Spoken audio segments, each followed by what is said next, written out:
fantastic. This is GT racing right now. He's got traction, he's got everything outside of both of them! Maloney! Oh, he's taken Anderson! Anderson's up top! Oh my god! Oh. Big crash! Oh my goodness, half the field's gonna get rolled! It's very close. These guys are going to want to make their way through the field very quickly. Oh, there we go! Oh no! That's massive! This is it! This is over! I can't believe this! Oh my god! God, what?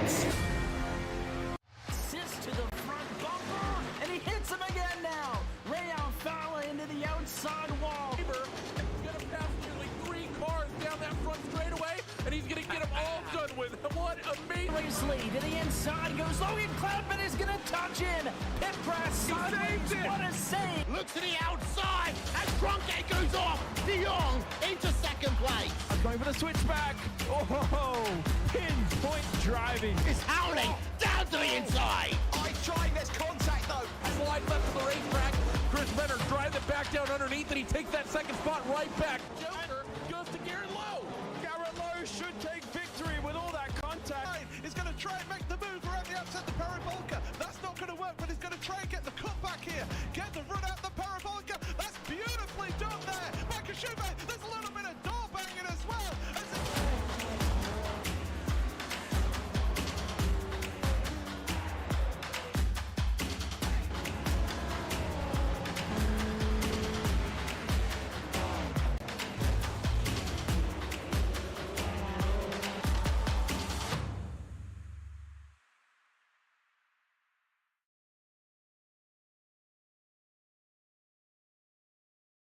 It's fast, it's flowing, it is furious. This is a track which is purely built for the epitome of speed. We are here on what is Melbourne Islands here. Cows Victoria, this is Australia. This is the Phillip Island circuit.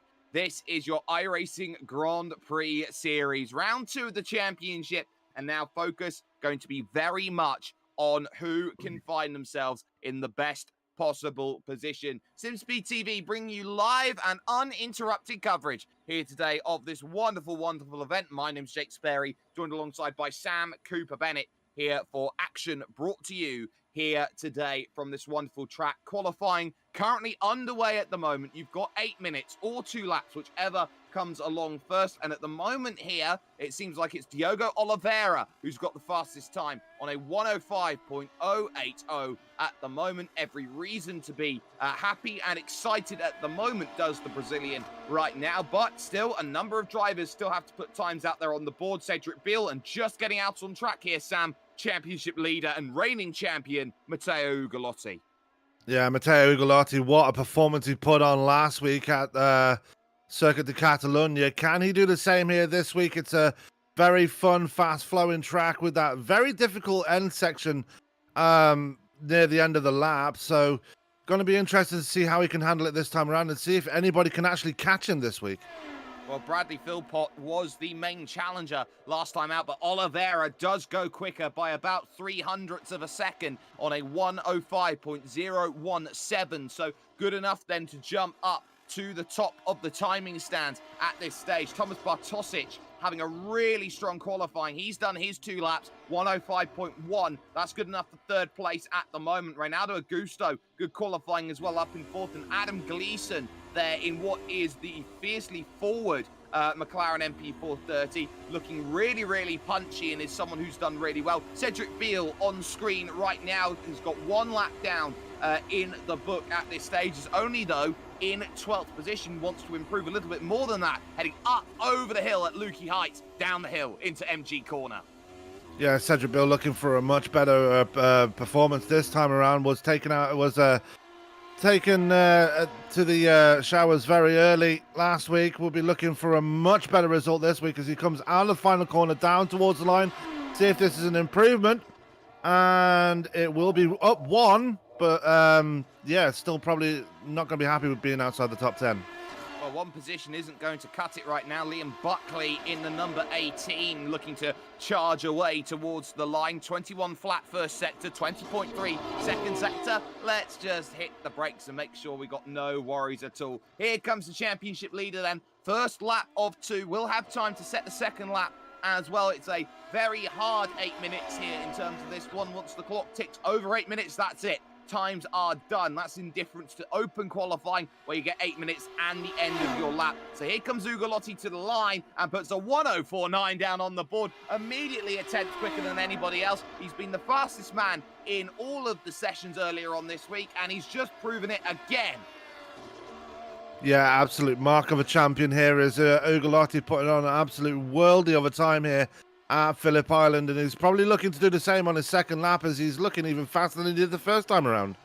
He certainly is, and this is an incredible turn of cadence that Matteo Ugolotti has had. John Pat Kelly going out then to start one flying lap, and you know what? Ugolotti's got another lap in the book here, so can go even quicker if he should want to at this stage. He's got a 10th at the moment. John Pat Kelly there in the TQ engineering car then, the number 16, making his way then in towards this very, very tough braking zone at Honda. Of course, this is the former testing track for the Honda team, the Repsol Honda team, of course, for the MotoGP bikes that have been going around this place. So John Pat Kelly making progress then through the Hayshed corner and up the hill through Lukey Heights. This is such a very, very tough corner. You've got to turn, you've got to brake at the same time, and you've got to have confidence in the downforce. Yeah, I said before the broadcast started that this corner, that last section, Lukey Heights, always makes the corkscrew at Laguna Seca look very timid, because it's all about braking, momentum, and trying to get out as fast as possible. And yeah, it's always very difficult to master as Pat Kelly comes across the line, and he will not be any further than the back row of the grid. So 106.4 there. Ugolotti did improve, but that puts everybody then out on track over the line. Kleber Toffoli just getting in some last-minute practice right now, currently in the number 12 car. So what we'll have that ability to do for you once we get that time ticked over is to take a look at the starting grid and who is going to be situating themselves where for this race at one fantastic Phillip Island. This is the strongest strength of field that these drivers will have all week, so points need to be maximised, and especially here, Sam, because this is a small field of 18 drivers, which means that points gaps are huge. Yeah.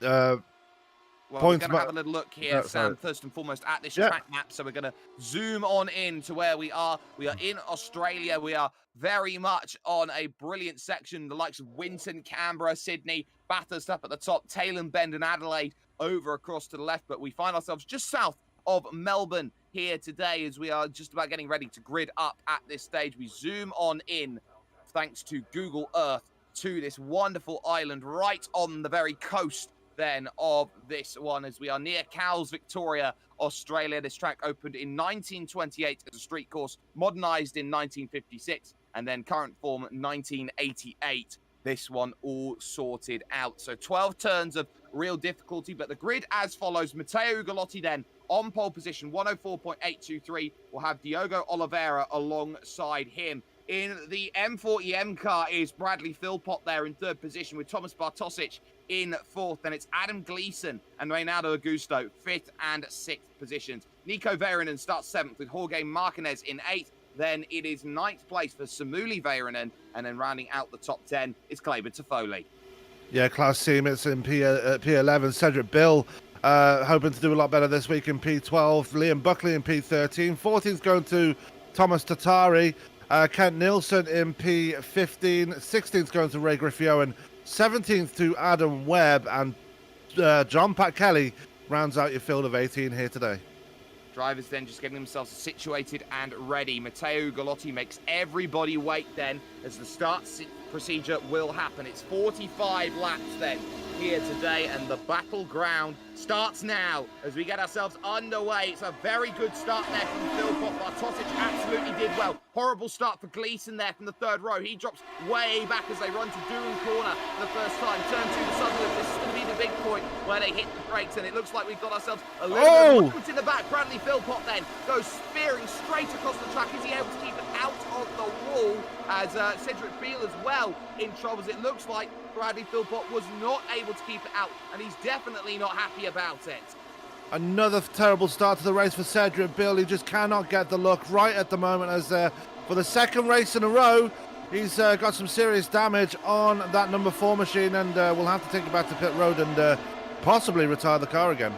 And that's going to hurt because that eats into another one of those 4 drop rounds, which will be coming in on the scene. Ugolotti leads, Oliveira second, Bartosic in third, Reynaldo Augusto then in 4th position. We focus on 13th, where it's Ray Griffio in here and Thomas Tartari trying to battle it out. Tartari can't quite find a way through on the veteran Ray Griffioen, who wants to try and get through, but now this is going to be about strategy here today. You want to make it about 23 laps on your set of soft compound tyres, as here comes a chance then for a move from Jorge Martinez. He's not going to find it, but behind you can see there on screen, that was Clayton Toffoli having a little bit of a look there on Samuli Veyron, and didn't quite happen. 1 lap, just like that, already scored in the book.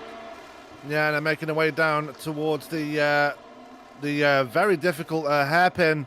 If you get this one wrong, then it really puts you off, as we're still looking at this battle, and Cedric Bill, unfortunately, crawling his way into pit road. Not a very happy evening for that man again. No, definitely not, and we'll be looking for improvements then over the next sections of road that he'll be trying to race at right now. So that's going to be where the focus is. That's Nico Veyronen then on screen, trying to chase down Adam Gleeson there in 6th place. Dropped one off at the start after a poor getaway down to MG corner. They come along at 11 and 12, will soon follow up in the mix, but they have to be alert about letting the front drivers get away. From Bartosic on backwards right now, this pack is starting to slip away, as some side-by-side between Toffoli and Samuli Veyronen there going through the final corner. That was brave. Ugolotti sets fastest lap, but again, not going to be quite close enough to see those moves. Gleeson can't get by Veyronen, and then Veyronen can hold off Toffoli behind. 2 Veyronens in the field, both brothers. Yeah, Nico and Samuli. Samuli didn't have such a good run last week, but doing pretty good so far this week, as here comes Toffoli now on the outside.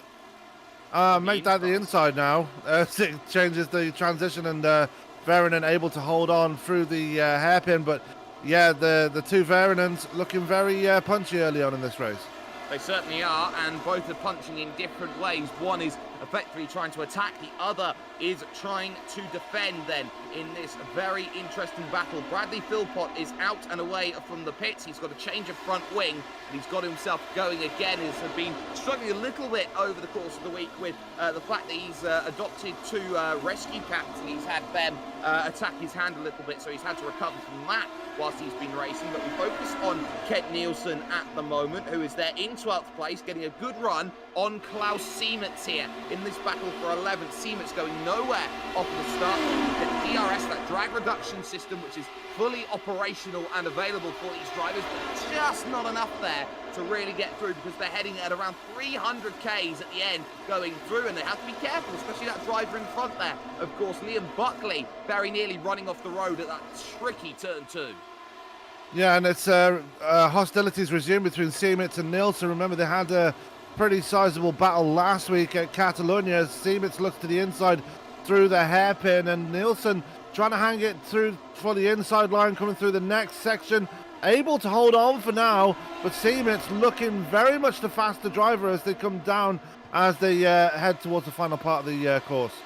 Well, he's definitely looking aggressive. He wants to get through, but now he's got to be cautious and alert at this stage. So we've got ourselves a little bit of issues. We'll take you SimSpeed radio at this stage with everything that's going on. So now Adam Webb and Thomas Tartari then having themselves a little bit of a battle, doing a good job right now through the final corner. They hold their positions down a little bit lower in the field. It is Ugolotti who leads from Kyogo Oliveira, but crucially unable to break away at this stage here, Sam, because the gap is 8 tenths of a second here on lap 5. Oliveira really keeping Ugolotti honest, as we're circulating on lap 5 right now of 45, and yeah, this is a much different scenario for Ugolotti this time. He's actually not able to get away, and Oliveira really keeping him well in his sights at this point. Exactly, and it's those sights that Oliveira's thinking about. He's thinking about the strategy games. We bring you back to coverage then, ladies and gentlemen, and giving you pictures of what is happening at this moment in time. Battles up and down the order. Nielsen and Siemens then, and Buckley all keeping their same places, unable to see any changes in that battle. Flavor Foley has found a way through now on Samuli Väyrynen. That one was for 8th position on the road, but now you've got to start wondering here about important points. Thomas Bartosic, someone who definitely wants to score big points, as does number 17, Reynaldo Augusto, who's in 4th place at the moment, because he was someone who had no luck at that opening round and had no luck last season despite the pace. Yeah, both of them ended their races last week in retirement, hoping for a good points haul this time around. Currently doing very well in 3rd and 4th. Hopefully they can keep hold of those positions, but they've got a very dangerous character right behind them. Remember, Jorge Martinez, very good last week, especially with the lengthy tyre runs he had. Very dangerous right behind them, sitting in P5. Yes, and it's all about that danger level, and Jorge Martinez is the sort of character there in 5th position who is not going to go out and set the world on fire and make overtakes the way that everyone else does. He's very happy just to sit and wait and nurture the tyres and nurse them through. It's almost like he's got healing hands the way that he drives a car and keeps tyres at an operating window, because he's able to just save them a way that nobody else can. Yeah, as Kent Nielsen still keeping Siemens very honest as we complete another lap here, and Siemens getting the better run, and right behind them, Ray Griffioen looking very up for the fight again as he's trying to chase down Nielsen for that 12th position. Yeah, he's shaking away Tartari and Adam Webb behind, so Ray Griffioen then from Club Benelux is really starting to motor and thinking about positions. And another thing that these drivers will be having to think about is track position coming to the pits. So on lap 7 of 45, everyone on the soft except Bradley Philpott, who has moved on to the medium compound tyre in this race right now. But the focus is going to be on, well, firstly, how long do you keep the tyres? And secondly, are you going to necessarily follow someone into the pits when it's so difficult here on a one-track pit lane? Yeah, it's very difficult to get into pit road around here. I mean, it'd be very surprising if you can try and overtake him pit road, but not going to be as easy as you think it is, especially with how narrow it is. Good run then from Nico Väyrynen here, making progress as we take a little yawn through the foliage here and the trees around this place. Gets right up to the back then through this one then as we just step away for a moment here. We'll go back to radio coverage, so to speak. Nico Väyrynen trying to focus on moves and trying to make something happen on Adam Gleeson, but he's just not having that much of a chance to attack, mainly because this is a draft central track and you're within a second here, Sam, of the driver in front of you. You are not going to be able to make that move no matter how much you try. Yeah, and it's always very difficult when you've got DRS as well in the factor and it's all playing against you. But if you're someone like Matteo Ugolotti, who's actually extended his gap over Oliveira to more than a second now, he's out of DRS range. Ugolotti has that nice clean air in front of him. Meanwhile, these guys back here, like Väyrynen and Gleeson, they do not have that clean air. They've got tons of dirty air that's working against them and pushing their car back and unable to make those passes. Bradley Philpott has pulled the car over to the side of the road and has retired it then from this race of his own accord. So Bradley Philpott then out of the race. That will promote Cedric Beale up into 17th position as he tries to get something out of this event right now at this stage. But we focus here on with Nico Väyrynen still on the back of the train, which goes all the way to Thomas Bartosic. And this is the sort of track which really does here, Sam, throw out a couple of different drivers into the mix, because you don't have the traditional style of corner that you'd have, say, it's a European circuit. This is a very much a flowing circuit. This is an architect circuit. It's all about curves. It's almost like the circuit was made of a million different circles. Yeah, and it's it was one of my favorite tracks around here, actually. Very sweeping, very flowy, and it's one of those tracks where you have to get technical and just use your brain a little bit when you're coming into these corners and try and get around the driver in front of you. Otherwise, it's not going to be a very good day to you, as a couple of people have found out already today. Fastest lap of the race then for Diogo Oliveira on lap 9 here of 45, a 106.694 has got the job done for him then at this moment in time. It brings him back within that 1 second margin to Matteo Ugolotti, and that's the focus that Diogo Oliveira is looking at right now. Big points and getting big points early. He got a win last season over at Monza, which is another incredibly quick track, which I think really does suit Diogo Oliveira's style of driving. If we look a little bit further back then at this driver here, trying to make progress through. Jorge Martinez looking every which way like he wants to make a move on Renato Augusto. And a big question about Martinez here. What sort of strategy is he going to deploy this week? We saw last week he went on that one-stop strategy, which promoted him up to second place, which is where he finished. Is he going to try and deploy the same strategy here again? Well, I think he will, but the question will be, how quickly does he actually dispatch of Renato Augusto, who's dropped outside of a second here? Thomas Bartosic. So here comes the run then from Martinez. He'll try and think about the inside, but he's just got there a little bit too late for the corner, so he can't get it done just now. But if he can hold it through the dirty air, through the southern loop here at turn number 2, he's got this chance coming through Stoner corner, Casey Stoner, of course, turn 3 into turn 4. That could be the chance he's got, but again, you can see he drops back 3 car lengths and he's got no chance. That's what dirty air does here. Yeah, and that's brought Adam Gleeson and Nico Verinen back in as well, and right behind them is Kleber Toffoli as well, who's joined this little train as well. So that dirty air is affecting you in a bad way, and the bad thing that can happen for you is that it brings the drivers that you thought you got away from, they bring them back closer to your rear wing again. You certainly do. Kleber Toffoli there in 8th place is trying to stay with this pack right now and do everything possible to make sure that this race falls into his hands the way that he definitely wants it to. He's got the pace, as of course they were running 107.8 there, those front two, but here comes again the move. This time it is decisive down the inside from Jorge Martinez here as he gets this one, looking for the inside and gets it done. Here has to cover it off again into turn 2, but he easily gets the job done. So Martinez jumps up into 4th position with that overtake. We'll catch this on a replay brought to you by the Virtual Racing School as we get ourselves a little look on how this one happens as they go on through, and it's as easy as 1, 2, 3. Good setup out of the corner, DRS flat wide open, easy overtake. Yeah, and that was just a case of a typical slingshot coming out of that final corner, and that's how you set up a pass around here.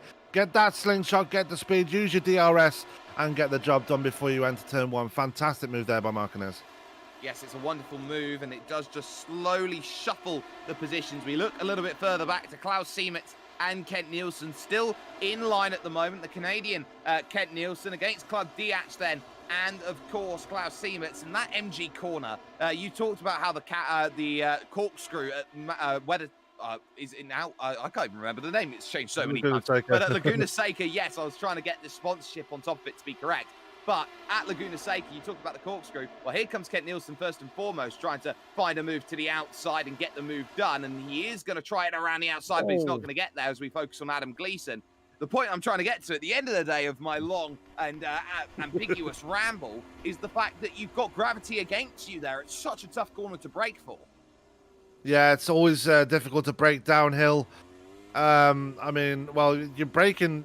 It's trying to negotiate a downhill carousel. It's not very easy to get down there, try and brake, and then try and make it out the corner in one piece. It's, again, gravity working against you, and also the undulation of the corner working against you too.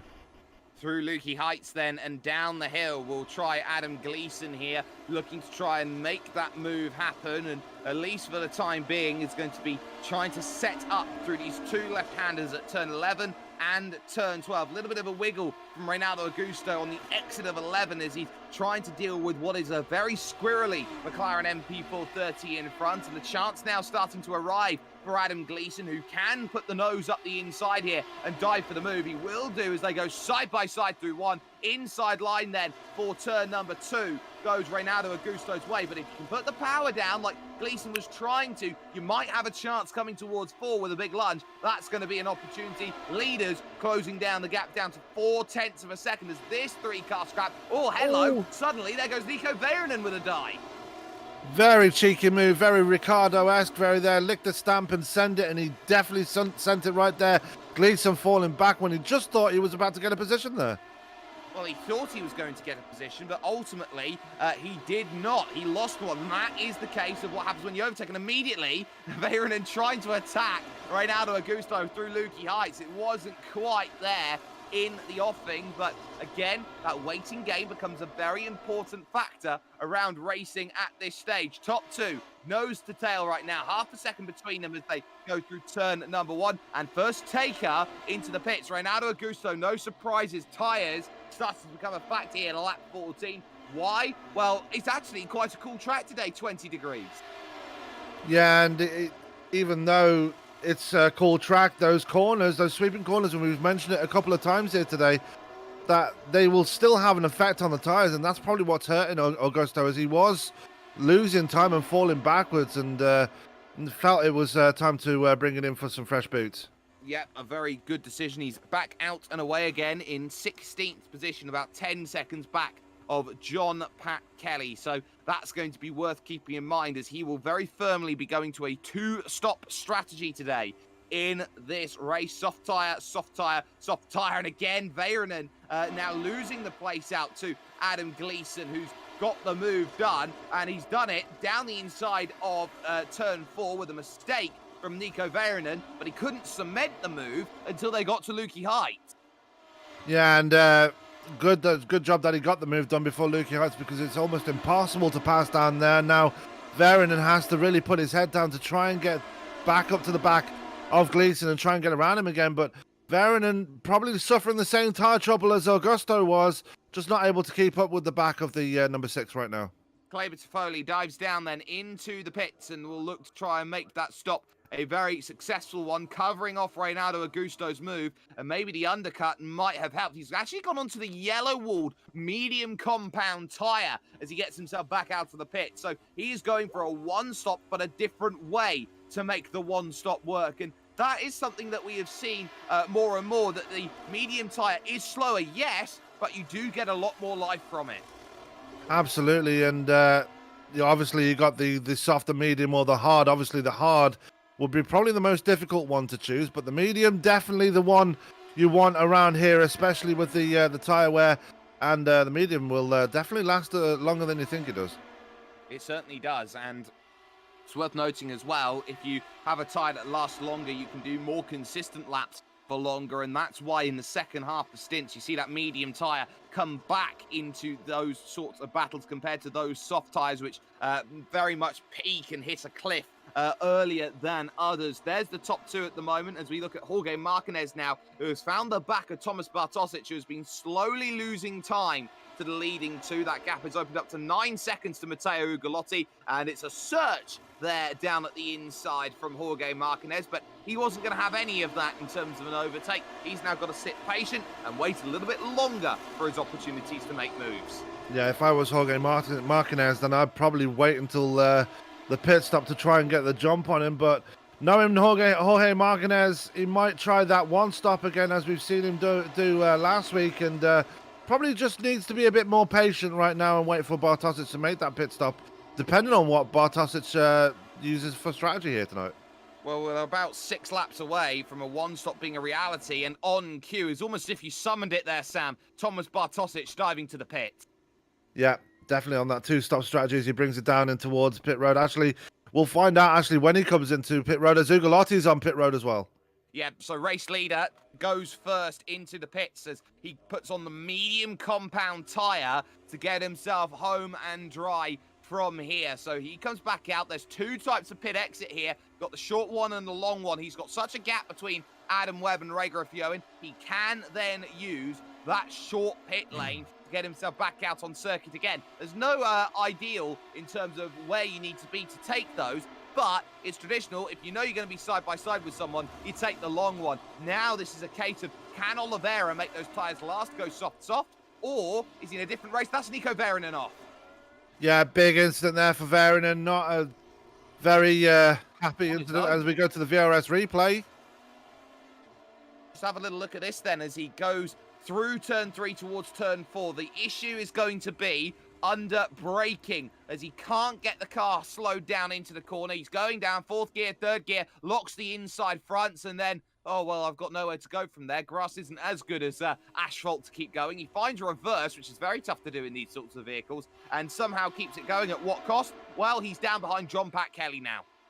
Yeah, big mistake there by Verinen, and that's going to drop him all the way back to the back of the field. And yeah, it's very difficult, that corner, if you get it wrong. I said it at the start of the broadcast, Jake. You get it wrong, it could end up in trouble. And once you lock up those tires, it's like driving on ice. You just cannot stop. It certainly is like ice, so we'll keep an eye out on that then. The more that this race does come into view and does become a point of contention. I'm keeping an eye out on Thomas Tartari as well. He's dived down then into the pits, made his stop, and got himself back out and racing again. So Tartari back forward again, but Samuli and Nico Verinen now will be in their own battle, because Samuli here will be certainly searching for a little bit of time in the not too distant future either. He's just come down in and out of the pits potentially, or has he had a moment of his own? So let's try and work out then here, Sam, where, oh, it's at turn 2. Oh my goodness, it's a big moment at turn 2.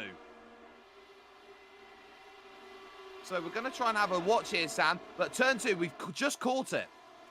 Yeah, as he comes through turn 2, just a back end stepping out ever so slightly, just runs wide, and then into the gravel trap, and into the tyres. Just unfortunate there for Samuli as he had such a great run going there.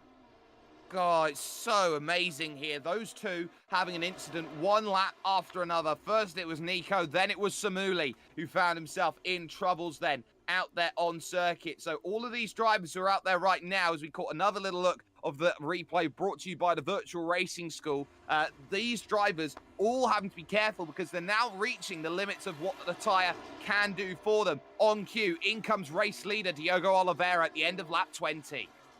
Absolutely, and he went a lot longer on those red wall tires. I wonder if he's going to go for another set of red walls and try and make it to the end here. But on lap 20, can he make another 23 laps? I'm not really sure if he can on the red wall tires. Well, he's going to have to make it 25 laps on the red wall. Oh yeah, 25, yeah, to get it home. So he's now going to be in a real stage of trouble at the moment. And looking at it, it looks like he has gone back onto a set of soft. So he's relying on the fact that his fuel level's going to be there. That's Ugolotti who's just gone through and gone by. He's fighting with Ray Griffioen. So not only has he lost a little bit of time, that's to be expected, but he's also got a car in between that he's got to get by. Yeah, and Oliveira is on the faster tyre, let's not forget, so he needs to use that little bit of speed advantage to try and close up to the back of Ugolotti again before those yellow wall tyres come in on the number 1, as he's stuck behind Griffioen right now, so kind of needs to dispatch him before he can try and mount an attack on Ugolotti. 108.8 being done by Ray Griffioen that last time by, so he's definitely looking feisty all over the back. Which way do you want to go? Or Griffioen just shows him no lane going up through Lukey Heights. That's why it's tough to overtake there, and this is what's going to be costing the time as they go through. They can't afford to put themselves in tough position. Jorge Martinez right now having the race lead outright, as into the pits then comes Kent Nielsen just in front of Matteo Ugolotti, followed finally by Ray Griffioen. So that gives Oliveira then the release that he was hoping for. Yeah, the cork in the bottle has been released, and now this is going to be interesting to see if Oliveira can use that tyre advantage to close the gap on Ugolotti. Like I said before, Ugolotti's tyres decide to come in by themselves, and it looks like Oliveira really is starting to close that gap straight away there, Jake. Absolutely. This is the difference of tyre versus tyre. The medium versus the soft. The medium's going to struggle early on, but later on, it's going to be the soft that it's going to come back into. And Ugolotti's probably banking on the fact that he's going to use the second half of that race up until about lap 35, I reckon, to just try and manage the gaps that he's got. And then he'll be able to pull away when all the tyre is gone out of Diogo Oliveira. That's the focus that's happening right now. 3 still in front, yet to come in and make that stop right now. Those being Klaus Siemetz and Adam Gleeson, and into the pits comes Jorge Martinez then to make his stop, which leaves Adam Gleeson, the only driver out there who's yet to make that pit stop. And as predicted, Martinez using that same strategy used at Circuit de Catalunya, just going ever so longer than everybody else, apart from Gleeson. And actually, Siemetz is coming as well. So, yeah, he did. And also, Ronaldo Augusto's out of the race. Oh, wow. Missed that one. Yep, it's into turn 2. He just goes in a little bit too deep, and it's very similar to Veyron, and we'll catch it on the Virtual Racing School replay, hopefully. He just tips it in. He's got still a little bit longer to go, but he just tips it into turn 2, can't get it slowed down, and then ultimately finds himself finding the barriers, but he hits it square on instead of, he hits it straight on instead of square on. That's why he's out. So unfortunate there for Augusto, and again, just like Bill, just having a terrible time of it in this race, and we thought he might have put last week's troubles behind him, but unfortunately this track, like it does so many times on so many occasions to so many drivers, just catches you out and it bites hard. It certainly does. They can see he just goes off the circuit, and you can't stop it from there. It's a heavy impact with those tyres, and it's always going to hurt. Adam Gleeson then at the end of lap 23 dives down into the pits and releases himself into his strategy. So that puts Ugolotti in the lead. The gap 1.3 seconds between himself and Diogo Oliveira. Then it's a big gap back to third place, and Jorge Martinez, who is there in third position. So now we're focusing on Ken Nielsen's battle here with Klaus Siemetz. These two going at it quite nicely. Both have gained quite a few places, and Kent Nielsen right now is in a really nice position, moves to the outside, looking to try and get this one done. He'll have the inside for turn 2, almost contact between them. Siemetz defiant there on the inside of Doohan corner, but down on the inside of turn 2, they're going to be scrapping all the way to 4. Yeah, they will be, and it's probably going to take it all the way down to the hairpin. As actually no, Siemetz actually making an aggressive blocking move there on Nielsen, as hold on to the inside line, but Nielsen going to go try around the outside here as it's almost banging wheels coming out of the hairpin down towards this final stretch of the course, and Nielsen finally gets the job done as he finally wins the inside line. He does, and that's a wonderful move that gets it done. So Klaus Siemetz drops the place. Up goes Kent Nielsen a position then and moves himself further forward. Fastest lap of the race to Diogo Oliveira, 106.538, and he takes half a second out of Matteo Ugolotti and puts himself then into draft range overall then in this one. There are also other drivers in the pits and out. We're not going to be able to probably get a replay of what happened to Adam Webb, but Adam Webb is out of the race. Yeah, and Cedric Bill has finally called it a day as well. He was in pits for a while. He actually came back out on track after his lap 1 incident and was running for a while without a rear wing, so not sure what his strategy was there, but Bill finally conceding defeat, and he has also called it a night. Yeah, Adam Webb's issue was that he got himself in the grass on the entry to pit lane, and he found the wall, and that was never going to help. So his race all done by pit lane. But Siemetz now having to play defensive again. We saw this happen. Oh no, Griffey Owen going for a spin on the exit of Honda corner, just trying to put the power down a little too early. Back decides it wants to say no, and he keeps it out of the wall, but crucially, he drops a lot of time. 1 position as well to Liam Buckley. Yeah, trying that late breaking move to try and close the gap to Siemetz did not pay off, and just did not help with his tyres situation, and around he went, as we got a battle for the lead here, Jake.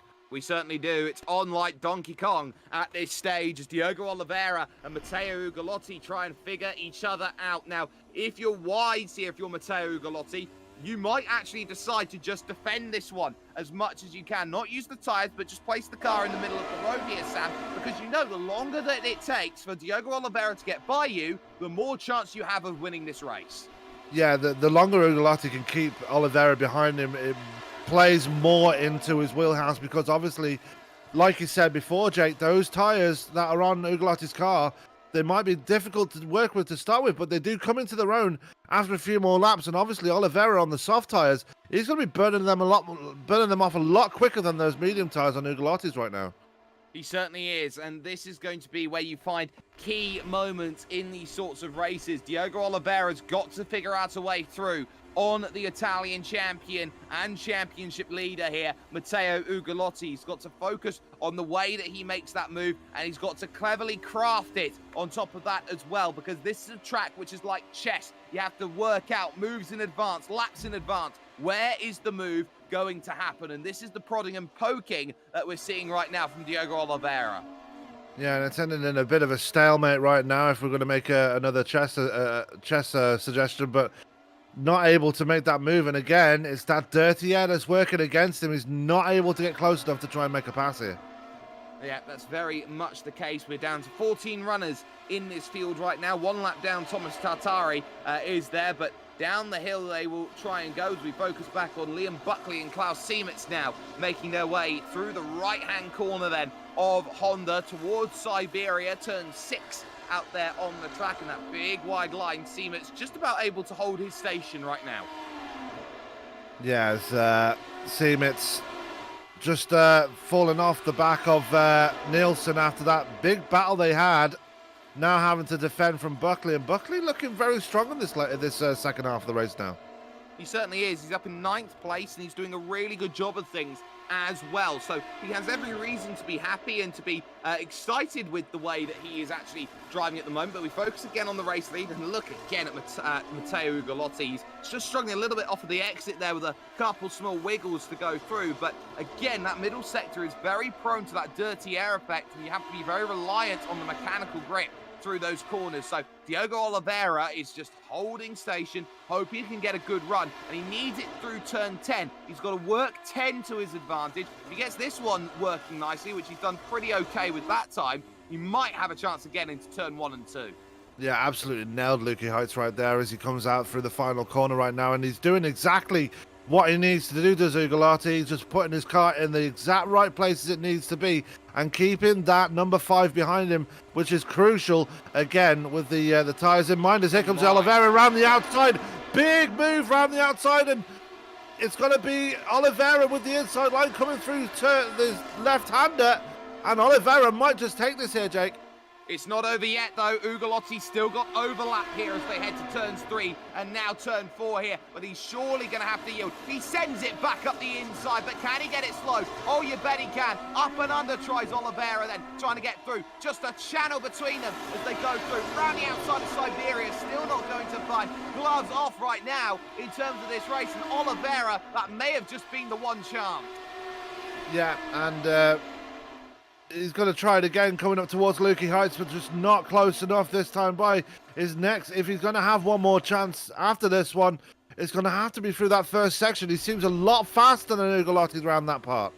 Certainly does, and just how much did he gain under toe? He was up there almost at 340 kph trying to make something happen. Here comes a second attempt then, trying to get this happening then. So he goes through. Look at this. He's at 323 right now is Ugolotti. Oliveira is way higher. Again, he tries to round the outside, but again, he's got that line for the inside of turn 2, but it's Ugolotti around the outside who gets it maybe a little bit easier this time. They're starting to fight, and that's now going to be a little bit of an emphasis for those behind who hope that these two come together. Yeah, and there's a fight going on between, well, there's not really a fight going on behind him because Martinez is about 4 seconds ahead of Bartosic. But yeah, this is going to fall really nicely into Martinez's lap if they keep fighting. And if anything happens between this 1-2, Martinez is right there to pick up the pieces, even though he's 11 seconds back. Well, that's all he needs right now is just to stay focused and put himself in the prime position if he wants to go and make sure that this one happens for him. Oliveira tucked up underneath, wants to attack. This is the closest he's been through this section in a very long time, and surely now it's going to be a case where Matteo Ugolotti's got to sit in the middle of the road through this corner. He's got nothing to fight for now as it goes to the outside again, tries to shepherd over Oliveira to the outside. He's got the control in terms of the dynamic, but now he has to sit in behind. Now Diogo Oliveira takes the lead, but Ugolotti immediately attacks back on the inside. This is sensational stuff between two world-class drivers. Fantastic battle in between this top two. They've been nose to tail since the drop of the green flag, and this is what we were expecting, especially with Oliveira having the troubles he had last week and now able to really take the fight. And like you said earlier in the broadcast, these faster tracks really work into Diogo Oliveira's wheelhouse, and he's absolutely showing it here today.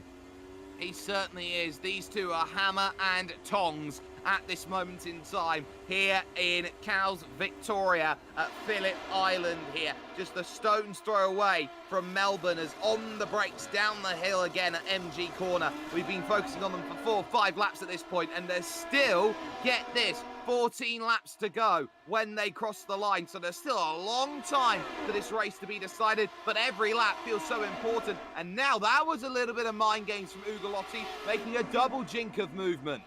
Trying to break the draft coming down the start-finish straight as they kick up a bit of dirt coming in towards turn 1. As a bit of a connection issue there for Oliveira coming in towards turn 2. He has to back off, and that really did work out for Ugolotti, making that little draft-breaking move there down the front stretch.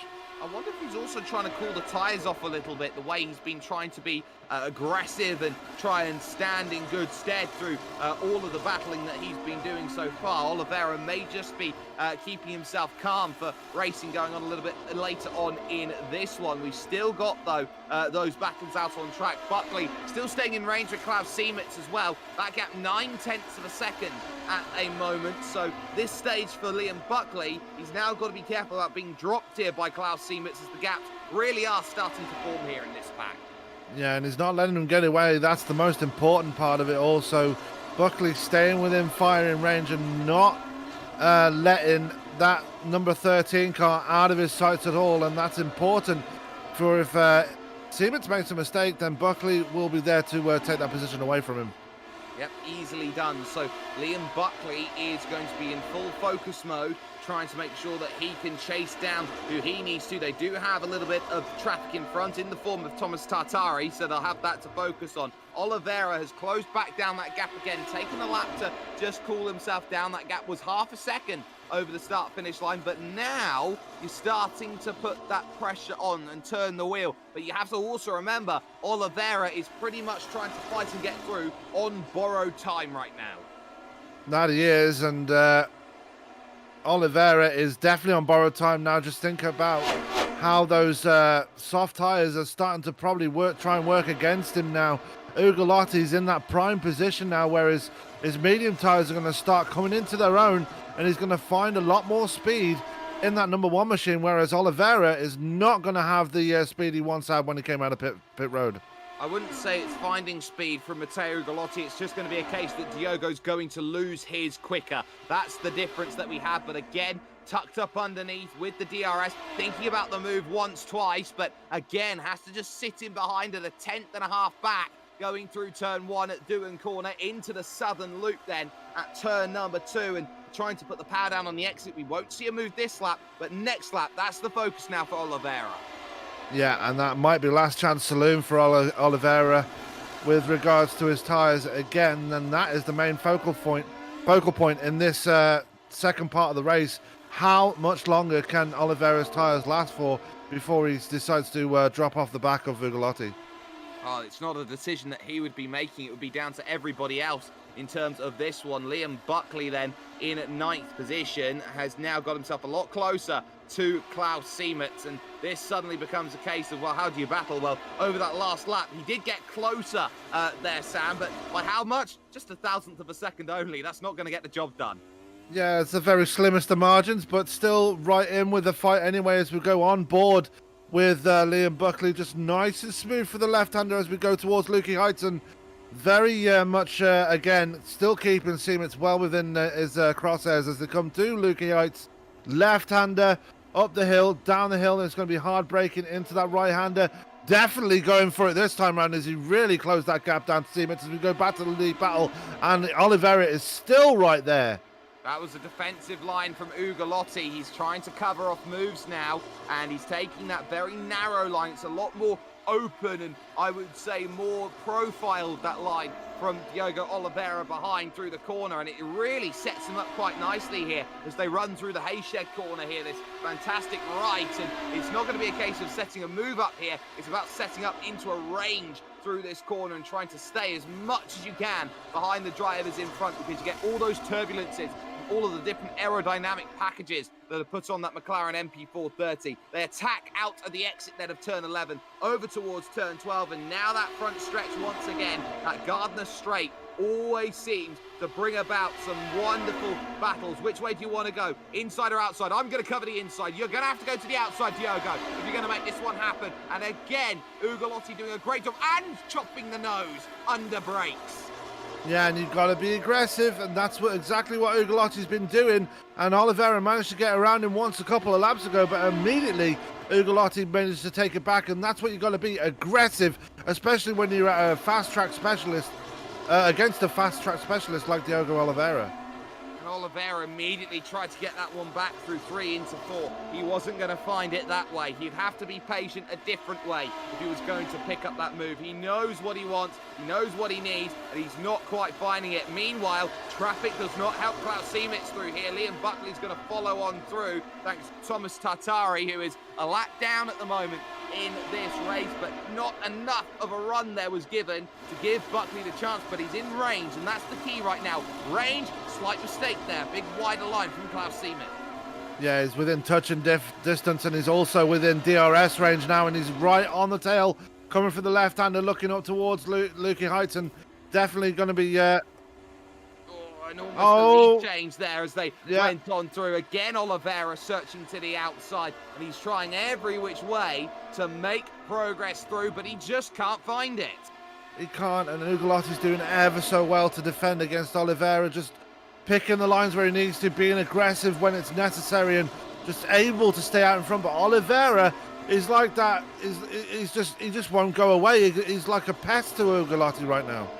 Absolutely, it's like you've got yourself a bone on the back of your car there, Matteo, and behind you, you've got one very, very youthful and exciteful puppy trying to get a hold of it. But at this stage, you can see behind you, have got Liam Buckley, Klaus Siemens. They're still trying to find their battles at the moment. The field's very spread out for the rest of the positions. Martinez third, it's Bartosic fourth, Toffoli there in fifth, Gleason sixth, and Nielsen there in seventh. 8th and 9th, the big battle at this stage, and no changes at the moment. Siemens just quietly holding place at this moment. And Oliveira's got the lead. Oliveira's got the lead. He's passed around the outside, got a big run coming down the main straight, and fantastic move there. Here comes Ugolotti again, and there's that aggression that I mentioned before, Jake, getting that lead back almost immediately as he lost it. That hurt.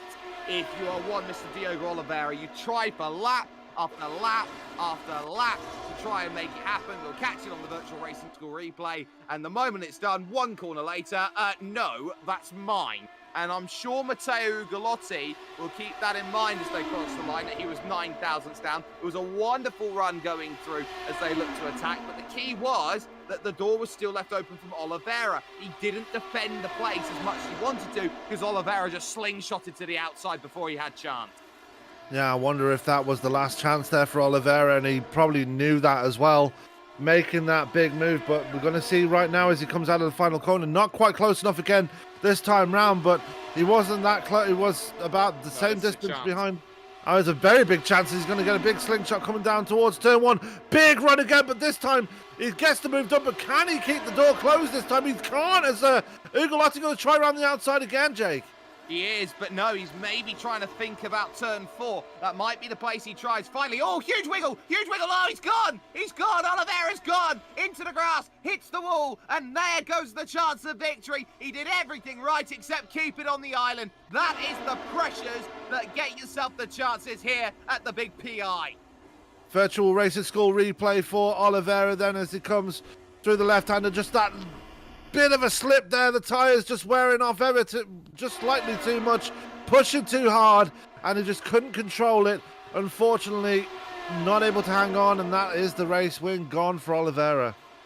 Did everything right. He got the move, but he just tried to attack on the race exit there, and he did not get what he wanted. There he goes. Round goes the tank slapper. That one will stick in the memory for a very long time. And you talk about pressure in these sorts of races, really, as you go and battle right now, Sam. And it's sometimes that mental pressure that you know is being applied, that you know makes life very difficult to try and make those moves. And especially that inner pressure of he's on worse tyres than me by pace and I can't get by him. Absolutely, and it's that pressure as well where he's just focused on trying to get that lead away, not really paying attention to how his tyres were going to react once he did make that move, and his tyres kind of bit him at that point and then just spat him out again. Just like that. Liam Buckley, though, still trying to fight for position and gain a place here. Martinez now in second. Oliveira has dropped to third. But Liam Buckley now is thinking about how he gets himself through and up into the 8th position. He's been staring at the back of Klaus Siemitz for a very, very long time in terms of this one. If he squints enough in terms of the way he's racing, Samuli Väyrynen as well, fighting against Ray Griffioen for 11th and 10th place. I'm sure these sorts of drivers will squint at the back of that rear wing and pretty much be able to read that off by heart and do their eyesight test through. Yeah, I've been seeing this gap between Griffioen and Väyrynen coming down ever so slightly as we were watching the lead battle, and Väyrynen is right there in with a shot of trying to get a top 10, but Griffioen doing what he can, just like Ugolotti was earlier, just to try and stay out in front of Väyrynen, who's looking very... he's licking his chops there at seeing that top 10 and thinking, yeah, I can get that before this is done. Well, he's got 9/10 of a second on that last lap over Ray Griffioen, so this looks like it's going to be a very poignant overtake that looks like it's going to be on the book. So Samuli with a really good chance now to go and make something happen. So we'll see how this one plays out in terms of a factor, but at least for the time being, not going to get there just yet, but maybe a little bit later on is where we're going to be finding the move just about happening. Yeah, and Samuli's brother Nico slowly closing in as well, right behind him. He's got that gap down to 4 seconds to Samuli now, as Nico's still on the recovery trail after his little incident earlier. Yeah, Nico definitely trying to get through. He made a pass earlier on John Pat Kelly to get by, but he's about 4 seconds back on his brother and would love to get through and would love to try and gain that one extra position. All these points matter. They will gain points on the likes of Bradley Philpott, Cedric Beale and co, who have not necessarily had the best result then here today at Phillip Island, but every time you see drivers get stuck and in a bit of trouble, they are struggling to find their ways through. They will have 4 laps to figure out this overtake and this change of position, but Ray Griffioen really making havoc here for Samuli Väyrynen to get through with just that factor of dirty air.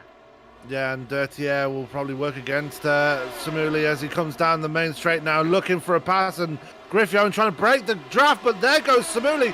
Big dive down the inside through turn 1. Not going to have the line through turn 2 as Griffioen shuts the door right in his face.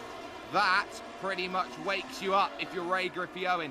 Try to shake it away. Nope, I'm going to give you the inside, but you can hold the outside. Chance will come again then towards turn number 4, but it'll have to be the long way around like Charlie Baldwin. There goes Ray Griffioen. He gets a big snap of oversteer, under braking, locks the rear axle up, and ultimately, not much you can do. There goes through the Väyrynens. Yeah, both of them going through there as Nico capitalising on that spin for Griffioen, just locked up the tyres and just went around on him. Unfortunately, Griffioen going to lose that battle right there. He is going to lose that battle, and it is going to hurt in the long and the short. I can't help but notice right now that Matteo Ugolotti is really taking his foot off the gas right now at the front of the field. He's losing a second a lap to Jorge Martinez in the second position. That gap has come down to 6.6 seconds, now down to 6.1. But ultimately, time of the essence. Kleber Toffoli is also struggling right now on the mediums here. It's cold, so maybe operating windows aren't helping too much. But look at that gap. It's down to 0.8 of a second. Yeah, really big battle there for the last spot in the top 5. And Toffoli just needs to hold on for about 3 more laps now and try and hold on. But Gleeson really coming with a head of steam right now as they come through Lukey Heights and down that hill towards the right hand. And Gleeson, yeah, he's noticing that he's got a lot more speed than Toffoli, and Toffoli is going to have to defend for his life now. He certainly is, and it's 2 laps worth of defending. Those tyres are still in a good range right now for Adam Gleeson, and that will be very, very awkward and difficult for Toffoli to try and match with right now. He did a 108 compared to a 107.6 from Adam Gleeson that last time by, and you can see him struggling to get any grip through the corners. He's understeering a lot there, is Kleber Toffoli, and that's putting him at risk then with a lap and a half to go on the brakes. This will have to happen on the final lap, mark my words. Yeah, and Gleeson even closer through the hairpin there, turn 4 as they come down to the left-hander. And I've just noticed, Jake, Marquez has taken another second out of Ugolotti there. Probably not going to have enough time to catch him before this is over, though. Yeah, time, of course, rapidly running out, and old father time is against Jorge Marquez at this stage. The final lap then starts here at Phillip Island with Matteo Ugolotti in control of this race at this point in time, but still 5.8 seconds to 5. We see that Ray Griffioen here has now dropped himself behind John Pat Kelly down in 13th position. The battle's still on between Kleber Toffoli and Adam Gleeson for the top 5 as they make their way through turn number 1. And that gap's still a very comfortable half a second right now here for Kleber Toffoli, making his way through the corner then, struggling again a little bit on the exit. This will allow Gleeson the chance then to close up and maybe even have a late dive if he feels like he's brave enough, but it is defended all the way. But look at that, very much confidence to try and use the outside line. We're in for a race all the way to the end. Oh, and contact between the two. Straight into the back goes one Adam Gleeson, who had nowhere to go from a pretty much every which way. Kleber Toffoli, he apologises for it as they go through, but Matteo Ugolotti comes to the line and will win here at the Phillip Island circuit. It will be second for Jorge Marquez. Oliveira will rue his chances in third, as now we continue to focus on this battle for 4th and 5th positions as they come to the line. Toffoli will be able to hold on.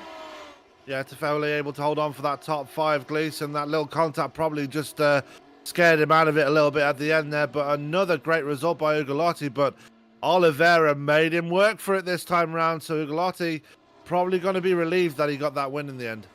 He certainly is. The final few drivers then coming to the line, John Pat Kelly and Ray Griffioen, who was struggling late on in the race, but every reason to smile for Matteo Ugolotti, because you feel that he really had to show master craft in the way he had to battle and overtake. It's something we don't often see from Matteo Ugolotti in these races, Sam, but one that he had to get out of the playbook and dust off. Well, yeah, he was on arguably definitely the slower tyre out of the two between Oliveira, and Oliveira had his number for the most part, but just couldn't get around him. Once he did get around him, his tyres just gave up on him, and unfortunately Oliveira having to concede a victory here tonight, and Ugolotti going to be breathing a big sigh of relief after that one. Let's get official classified results then on your screen. Everybody is across the line. It is victory then for Matteo Ugolotti in 50 minutes and 52 seconds. The margin of victory come the end then was 5.8 coming over the start-finish line. It's third place for Diogo Oliveira then, and he will feel like he had a real chance today to pick up that victory. Ultimately, one spin, one small error out of the southern loop did all the damage. Thomas Bartosic then finishes off in 4th position with Kleber Toffoli in 5th, with Adam Gleeson trying everything to get by on the final lap, but finding himself with a little bit of a crunch to get to 6th place. Kent Nielsen will take a quiet 7th ahead of Klaus Siemens in 8th. Liam Buckley fading late there to 9th place, with Samuli Väyrynen rounding out the top 10. Yeah, Nico Väyrynen coming up in P11 there. A spin midway through the race really put pay to his top 10 chances here today. John Pat Kelly going to be happy with P12, I think, after starting at the back. Ray Griffioen coming home in P13. First driver a lap down, Thomas Tattari, and last driver actually running here tonight. He comes home in P14, and then your retirements, Ronaldo Augusto, Adam Webb, Cedric Bill, who's had another horrible one here today. We'll be looking to pick it up next week. And Bradley Philpott, after a good result last week, first one on the hauler this time round. Exactly, so that's going to be a shame for him. He'll definitely want to try and use one of those 4 drop rounds as we focus on where we will be going 1 week from now here with SimSpeed TV. If you haven't already, you can like, you can share, you can subscribe for more amazing content brought to you by us, as well as action that will be happening all throughout the days. And of course, in what will be just a little under, I would say, 12 hours time, we'll be heading over to Sebring for the third round of V8 Scops, brought to you by the Virtual Racing School. But next week, it's Hockenheim, a big difference maker of a circuit, and one which can definitely get a whole lot of battle and changes that go on through. Massive thanks, though, have to go to the Virtual Racing School, who have sponsored the replays that we've had here today, from the efforts that have been going on from Scott Fountain, Fonty on the cameras, from myself, Mr. Jake Sperry, and of course Sam Cooper-Bennett, who's been alongside me. It is one where Matteo Ugolotti can say he is 2 from 2, but not everything today was his own way. He's got to go back to the drawing board. He's got to work, because he knows that the likes of Martinez, Oliveira, and maybe a more luckier Bradley Philpott have a real chance of taking the challenge to him. We'll see you a week from now over at that wonderful, wonderful track known as Hockenheim.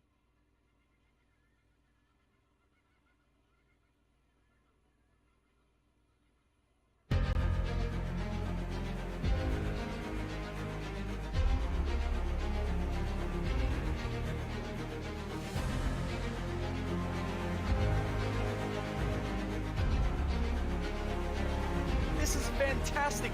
This is GT racing right now. He's got traction. He's got rhythm. Both of them. Maloney.